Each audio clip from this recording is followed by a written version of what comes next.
एक बार हजरत फातिमा रजी अल्लाह ताला अन्हा बहुत ही कमज़ोर हो गई थीं।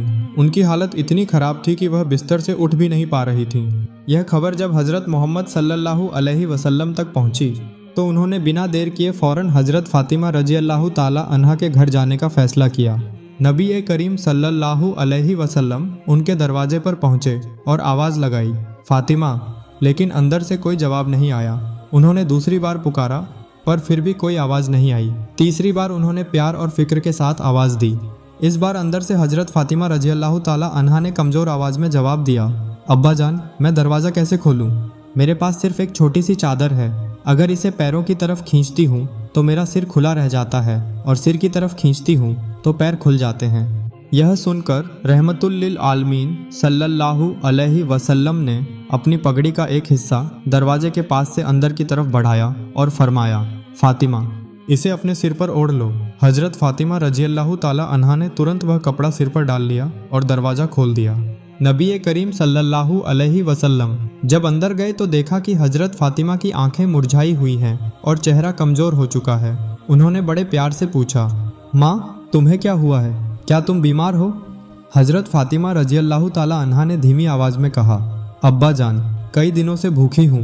भूख की वजह से सिर में दर्द और कमज़ोरी हो गई है। यह सुनकर नबी करीम सल्लल्लाहु अलैहि वसल्लम की आंखें नम हो गईं। उनका दिल भर आया और उन्होंने अपनी प्यारी बेटी को दिलासा दिया।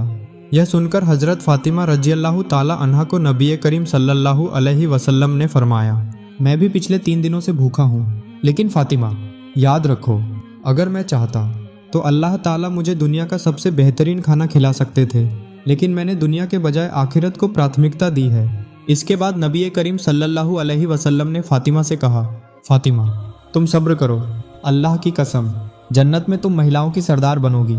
यह सुनकर हजरत फातिमा रजी अल्लाह ताला अन्हा चौंक गईं और पूछा, अब्बा जान, फिर हजरत मरियम और बीबी आसिया का क्या होगा? नबी करीम सल्लल्लाहु अलैहि वसल्लम ने जवाब दिया, हजरत मरियम अपने समय की सभी महिलाओं की सरदार थीं और बीबी आसिया भी अपने समय की सभी महिलाओं की सरदार थीं, लेकिन तुम फातिमा क़यामत तक आने वाली सभी महिलाओं की सरदार बनोगी। जन्नत में तुम सबसे ऊंचे दर्जे पर रहोगी। एक दिन हजरत फातिमा रजी अल्लाह ताला अन्हा अपनी यहूदी सहेली के साथ बगीचे में खड़ी बात कर रही थीं। तभी कुछ लोग आए और उस यहूदी लड़की से कहा, तुम्हारे पिता ने तुम्हें घर बुलाया है। वह लड़की उन लोगों के साथ अपने घर चली गई। घर पहुंचने पर उसके पिता ने उससे कहा, बेटी, मैंने तुम्हारे लिए एक लड़का चुना है। वह यहूदी समाज का एक बड़ा व्यापारी है। क्या तुम इस शादी के लिए तैयार हो? लड़की ने जवाब दिया, अब्बा, इसका जवाब मैं कल दूंगी। मुझे थोड़ा समय चाहिए। मैं सोच विचार करके ही कुछ कहूँगी।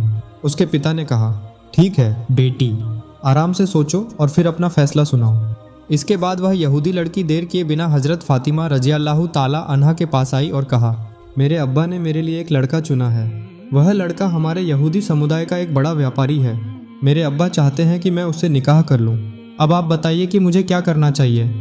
हजरत फातिमा रजी अल्लाह ताला अन्हा ने उसकी बातें सुनकर कहा, चूँकि तुम्हारे अब्बा ने इस लड़के के साथ तुम्हारी शादी तय की है और वे इसे सही समझते हैं, तो तुम्हें इस शादी के लिए राजी हो जाना चाहिए। लड़की ने जवाब दिया, हाँ, मैं इस शादी के लिए राजी हो सकती हूँ, लेकिन मेरी एक शर्त है। शर्त यह है कि अगर आप मेरी शादी में शामिल होंगी तभी मैं इस निकाह के लिए तैयार होंगी। आप जानती हैं कि मैं आपको कितना चाहती हूँ। हजरत फातिमा रजी अल्लाह ताला अन्हा ने उसे समझाते हुए कहा, तुम जानती हो कि तुम यहूदी हो और हम मुसलमान। यहूदियों और मुसलमानों के बीच हमेशा से खिंचाव रहा है। तुम्हें यह भी मालूम है कि यहूदी मुसलमानों को बिल्कुल सहन नहीं कर सकते। अगर मैं तुम्हारी शादी में शामिल हुई तो मेरे पिता हजरत मोहम्मद सल्लल्लाहु अलैहि वसल्लम को मुसलमानों के बीच सवालों का सामना करना पड़ेगा। तुम्हारे अब्बा को भी तुम्हारे समुदाय में शर्मिंदगी उठानी पड़ेगी और फिर लोग तुम्हारे बारे में भी मजाक उड़ाएंगे। इसलिए मैं तुम्हारी शादी में शामिल नहीं हो सकती। यह सुनकर उस यहूदी लड़की ने भावुक होकर कहा, अगर आप मेरी शादी में नहीं आई तो मैं वादा करती हूँ कि चाहे क़यामत क्यों ना आ जाए, मैं इस लड़के से शादी नहीं करूँगी। उसकी यह बात सुनकर हजरत फातिमा रजी अल्लाह ताला अन्हा ने उसकी भावनाओं को समझा और कहा, ठीक है बहन, मैं तुम्हारी शादी में शामिल होंगी। यह बात तुम अपने अब्बा को जाकर बता दो। लड़की ने हजरत फातिमा रजी अल्लाह ताला अन्हा की बात सुनी और दौड़ती हुई अपने पिता के पास पहुंची। उसने कहा, अब्बा, मैं इस शादी के लिए राजी हूँ, लेकिन मेरी एक शर्त है। शर्त यह है कि मेरी शादी में मोहम्मद सल्लल्लाहु अलैहि वसल्लम की बेटी हजरत फातिमा रजी अल्लाह ताला अन्हा को ज़रूर आना होगा। यह सुनकर लड़की के पिता गुस्से और हैरानी के साथ बोले, अगर मोहम्मद की बेटी हमारे घर आएगी तो हमारी इज्जत कम हो जाएगी। वह गरीब है, उसके पिता भी गरीब है, वे 2 वक्त का खाना भी ढंग से नहीं खा सकते, उनके पास अच्छे कपड़े भी नहीं हैं। अगर वह तुम्हारी शादी में आएगी तो हमारे मेहमान, जो सब अमीर और व्यापारी हैं, हमें नीचा दिखाएंगे, इसलिए मोहम्मद की बेटी फातिमा को दावत देना मुमकिन नहीं। लड़की ने दृढ़ता से जवाब दिया, अगर आप फातिमा को मेरी शादी में आने से रोकेंगे तो मैं यह शादी कभी नहीं करूँगी, यह मेरा आखिरी फैसला है। लड़की की जिद और सच्चे इरादे को देखकर उसके पिता हार मान गए और बोले, ठीक है, मैं तुम्हें इजाज़त देता हूँ, लेकिन मेरी एक शर्त है। अगर मोहम्मद की बेटी फातिमा हमारे घर आना चाहती है तो उसे अच्छे और नए कपड़े पहनकर आना होगा। अगर वह पुराने कपड़े पहनकर आई तो मैं उसे हमारे घर में दाखिल नहीं होने दूंगा।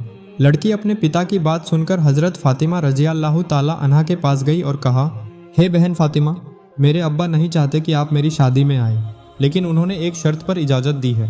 अगर आप मेरी शादी में आना चाहती हैं तो आपको अच्छे और नए कपड़े पहनकर आना होगा। अब आप बताइए, क्या आप मेरी शादी में आएंगी? यह सुनकर हज़रत फातिमा रज़ियल्लाहु ताला अन्हा की आंखों से आंसू बह निकले। उन्होंने गहरी उदासी के साथ कहा, बहन, मेरी ज़िंदगी में ऐसे दिन भी गुजरे हैं जब मैंने कभी नए कपड़े देखे तक नहीं। कई दिन ऐसे होते हैं जब हमारे घर में चूल्हा तक नहीं जलता, भूख से हम दिन पर दिन गुजरते हैं, ऐसे में नए कपड़े कहाँ से लाऊं? लड़की ने फातिमा रज़ियल्लाहु ताला अन्हा की बातें सुनी और प्यार भरे शब्दों में कहा, अगर आप अपनी ज़ुबान से बस इतना कह दें कि आप मेरी शादी में नए कपड़े पहनकर आएंगी तो मैं यकीन करती हूँ कि आपके रब अल्लाह रब्बुल आलमीन आपके लिए नए और बेहतरीन कपड़ों का इंतजाम कर देंगे। मुझे पता है कि आपका और आपके रब का रिश्ता बहुत खास है। यह सुनकर हज़रत फातिमा रज़ियल्लाहु ताला अन्हा की आंखों में चमक आ गई। उन्होंने उत्साह से कहा, इंशाअल्लाह मैं तुम्हारी शादी में ज़रूर आऊँगी और दुनिया के सबसे कीमती कपड़े पहनकर आऊँगी। लड़की यह सुनकर खुशी से झूम उठी और दौड़कर अपने पिता के पास गई। उसने अपने पिता से कहा, अब्बा, फातिमा मेरी शादी में ज़रूर आएंगी और वह दुनिया के सबसे कीमती कपड़े पहनकर आएंगी। फिर शादी की तारीख और दिन तय हो गया। हज़रत फातिमा रज़ियल्लाहु ताला अन्हा दिन रात सोच में डूबी रहने लगी।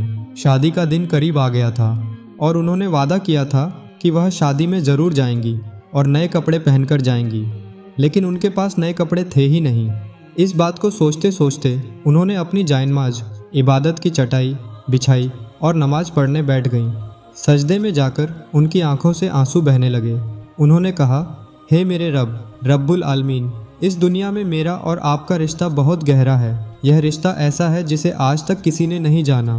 कई महीने ऐसे गुजरे हैं जब मैंने भूख से दिन काटे हैं, लेकिन मैंने आपसे कभी कुछ नहीं मांगा। आज मैं आपसे एक नया कपड़ा मांगती हूँ। यह मांग मेरी जिस्मानी ज़रूरतों को पूरा करने के लिए नहीं है। मुझे ऐसा नया कपड़ा दें जिसे पहनकर मैं अपनी उस दोस्त की शादी में जा सकूं और वहां मौजूद सभी औरतें उस कपड़े को देखकर दंग रह जाएं। हे मेरे रब, क्या आप मुझे एक नया कपड़ा देंगे? यह कहकर हज़रत फातिमा रज़ियल्लाहु ताला अन्हा फूट फूट कर रोने लगी। उनकी जायनमाज आंसुओं से तर हो गई। नमाज खत्म करने के बाद जब उन्होंने अपने कमरे के कोने में नज़र डाली तो वहाँ उन्होंने 2 पैकेट रखे हुए देखे। हज़रत फातिमा रज़ियल्लाहु ताला अन्हा ने उन पैकेटों को उठाया और रोते हुए अपने वालिद हज़रत मोहम्मद सल्लल्लाहु अलैहि वसल्लम के पास चली गईं। उन्होंने उन्हें सारी घटना बताई। नबी करीम सल्लल्लाहु अलैहि वसल्लम ने वह पैकेट हाथ में लिया और जैसे ही उसे खोला उसमें से जन्नत की खुशबू आने लगी। यह वही खुशबू थी जो उन्होंने मेराज की रात महसूस की थी। तब विश्व नबी हज़रत मोहम्मद सल्लल्लाहु अलैहि वसल्लम ने फातिमा रज़ियल्लाहु ताला अन्हा को गले से लगा लिया और फरमाया, फातिमा, यह कपड़ा तुम्हें कहाँ से मिला? यह कोई आम कपड़ा नहीं है, यह तो जन्नत का कपड़ा है। तुमने गुप्त रूप से अल्लाह के साथ जो रिश्ता कायम किया है उससे अल्लाह रब्बुल आलमीन तुमसे बेहद खुश है और उन्होंने तुम्हारी दुआ कबूल कर ली है। तुम्हारे इस कपड़े की फरियाद पर अल्लाह रब्बुल आलमीन ने जन्नतुल फिरदौस से तुम्हारे लिए यह पोशाक भेजी है। फिर नबी करीम सल्लल्लाहु अलैहि वसल्लम ने कहा, फातिमा, तुम यह कपड़ा पहनकर अपनी सहेली की शादी में जा सकती हो, लेकिन याद रहे कि पर्दा करना मत भूलना। हज़रत फातिमा रज़ियल्लाहु ताला अन्हा ने अदब से जवाब दिया, अब्बा जान, मैं ज़रूर पर्दे के साथ जाऊंगी। फिर हज़रत फातिमा ने वह जन्नत का कपड़ा पहना और जैसे ही उन्होंने उसे पहना उनका सौंदर्य और भी अधिक बढ़ गया। उस पोशाक को पहनकर जब हज़रत फातिमा अपनी सहेली की शादी में पहुंची तो ऐसा लगा जैसे हर चीज़ में कोई अलौकिक करिश्मा हो गया हो। शादी में मौजूद सभी महिलाएं नई दुल्हन को छोड़कर हज़रत फातिमा की ओर देखने लगीं। हर कोई हैरत से कहने लगा, फातिमा, तुम तो गरीब हो, फिर तुम्हारे पास इतना महंगा और खूबसूरत कपड़ा कहाँ से आया? हमें बताओ, हम यह कपड़ा कहाँ से खरीद सकते हैं? तब हजरत फातिमा